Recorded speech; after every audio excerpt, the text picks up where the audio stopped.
د غزل نه مخکې نقیب صاحب دوه درې شعرونه دي چې ما داسې روغ مه ګڼه ډېر زری زری پروت یم، ما داسې روغ مه ګڼه ډېر زری زری پروت یم، د خپل وجود د ړنګ کنډر په دروازې پروت یم، او ځکه راټول کړم ځان نو څه به له خپل ځانه جوړوم، ځکه راټول کړم ځان نو څه به له خپل ځانه جوړوم، څوک مې جارو کړې ورپسې خاورې ایرې پروت یم، او ستا خماري نظر نظر شم زه اول داسې وم، ستا خماري نظر نظر شم زه اول داسې وم،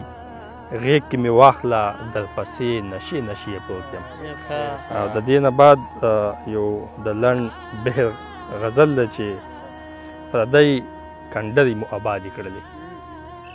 پردی کنډرې مو آبادې کړلې، خپلې ځوانیانې مو بربادې کړلې، او خلک چې مري نو کلمه یادوي، خلک چې مري نو کلمه یادوي، ما د وطن ترانې یادې کړلې، او ستا مننه جي، خلک چې مري نو کلمه یادوي، ما د وطن ترانې یادې کړلې، او ستا رالیږلې خاوره بوی مې کړله، ستا رالیږلې خاوره بوی مې کړله، خپلې ساګانې مې ازادې کړلې، او د چا غوږونو ته ونه رسېدې، د چا غوږونو ته ونه رسېدې،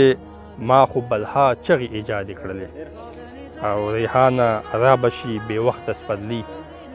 ریحانه را به شي بې وخته سپرلي، که ورله زلفې هوا بادې کړلې.